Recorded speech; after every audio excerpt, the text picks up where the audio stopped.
Victorian London is the place to be this year, and Assassin's Creed Syndicate takes a pair of twin assassins to the city to drive carriages, steal trains, and let loose with a Gatling gun. The story follows Jacob and Evie Frye, twin assassins who get bored of life in the suburbs and ditch the Assassin's Council for a train to London. The contrast in their personalities soon becomes apparent. Jacob is hasty and looking for action, so he decides to form a gang and hunt down the Templar leaders.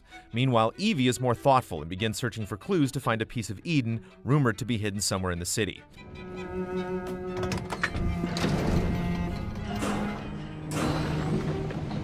While the story missions are tied to a specific character, you can switch between the two characters anytime in the open world, except in your hideout, oddly enough.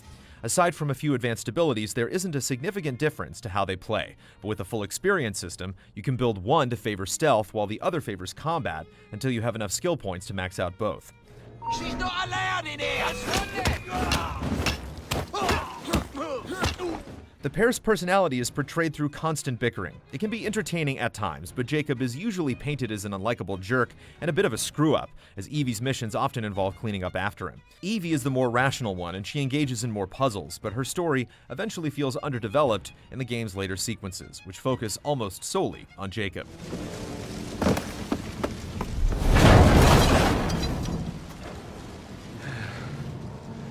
Maybe next time I'll walk. The twins have run-ins with the historical figures of the day, yet these individuals are portrayed somewhat as caricatures, with Dickens fumbling with his papers and Alexander Graham Bell being the latest inventor to craft tools for the assassins like the grappling hook and shocking voltaic bombs. A lot to sift through. I'm gonna get the initiates on it ASAP. Present-day events haven't gone away, but they've been minimized to a handful of cutscenes. There's brief context as the assassins hunt for the same piece of Eden as Evie, but since the present-day arc waits until its final act to reveal anything significant, it isn't strong enough to provide additional motivation for your quest. Victorian London works well as a new setting, with carriages, steamships, and even child labor playing into your adventures. Even your hideout is on a perpetually moving train. Getting around is faster than ever as you can hijack a variety of horse-drawn carriages.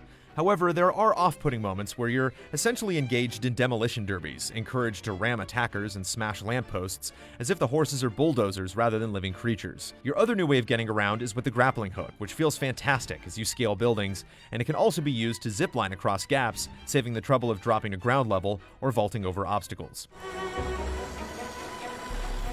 The open world is littered with things to do. Helix glitches, pressed flowers, and beer bottles, yes, beer bottles, are the latest round of collectibles that are just there for the taking. And after so many years of gathering similar items, it simply doesn't feel worth the effort. The music boxes, however, stand out as there's more of a puzzle element to finding them. You have to compare photos, examine the environment, and listen for their tune.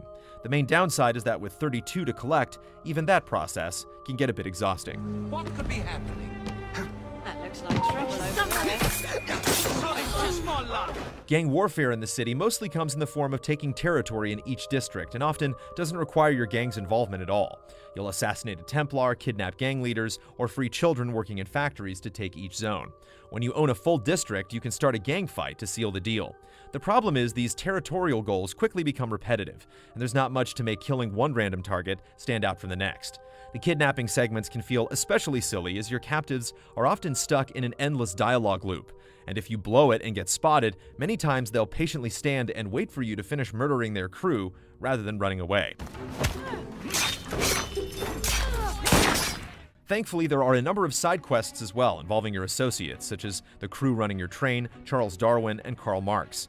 These are far more interesting, and Dickens, perhaps, has the best of the lot, as you track down reports of ghosts and other supernatural occurrences in order to find out if they have any merit or if there's a more rational explanation. Of course, treasure chests lie hidden around every corner, including cash and crafting materials, with some offering unique contents. Money can be made more efficiently, however, by engaging in side activities around town. You can smash faces for prize money in fight clubs, hijack cargo shipments, or even pull off a quick train robbery. While you can certainly go out of your way to amass wealth when you need it, money doesn't pile up as easily as past games. There's a ton of weapons, outfits, and gear to buy for Jacob and Evie, as well as upgrades for your gang, and there's always seems to be something just out of your price range. Perhaps that's more for the sake of microtransactions. You can spend real money on in-game currency, crafting materials, XP boosts, and even maps revealing the secrets. But unless you're obsessive about equipping and upgrading every item, you can get everything you need without having to grind or pay extra. While the new weapons offer brutal animations, the combat itself is not particularly great. Counters are still king, and once you get a feel for the game's rhythm, enemies put up little resistance. Stealth objectives are quite open-ended, usually allowing you many entry points to approach a situation, but at times, it can also be hard to read a layout and form a plan. Unless there's a mission parameter discouraging you from killing guards, there's little consequence to being spotted, so you can just quickly fight off whoever saw you and get back into the shadows with no one else the wiser. Thankfully, the story scenarios are stronger overall, and major assassinations present even more options in the form of additional targets who might aid you and secret passages. There are also unique kill opportunities, such as posing as a corpse on an operating table to assassinate a doctor. All of these additional factors lend more of a problem-solving aspect to these scenarios. While the story doesn't really have any twists or turns, we warmed up to the game as we encountered more interesting missions, and there are some easy-to-miss surprises tucked away as well.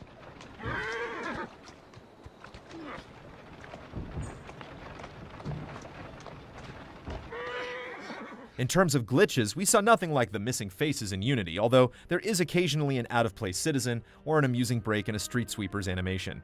The game's performance isn't always great, and it can bog down particularly in crowded carriage traffic, but it isn't a deal-breaker. More troubling bugs came occasionally as we'd randomly fail a mission when completing it correctly, or we wouldn't have the next stage of a mission load, causing us to repeat a bit of progress in both cases. Oh, don't mind the flies, it's just the weather. And they add flavour.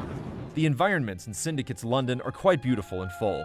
Taking a casual stroll reveals lively streets with fish merchants hawking their wares by the Thames, workers building in construction sites, and street performers in Trafalgar Square. There are some massive structures on display, and it's awe-inspiring to climb the Houses of Parliament or St. Paul's Cathedral. The music by Austin Wintory is also fantastic, fitting the era, and it doesn't wear itself out on a single main theme, adopting different feels in different areas. Need help? You shouldn't be here. Get going.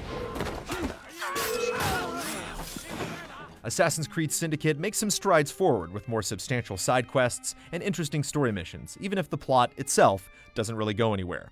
Exploring this recreation of London is a marvel, but the repetitive cycle of taking territories and gathering pointless collectibles quickly wears thin, while gameplay pillars in stealth and combat still feel lacking. It's the most modern Assassin's Creed has been, but the Industrial Revolution doesn't quite bring the series into a new age. What a prick.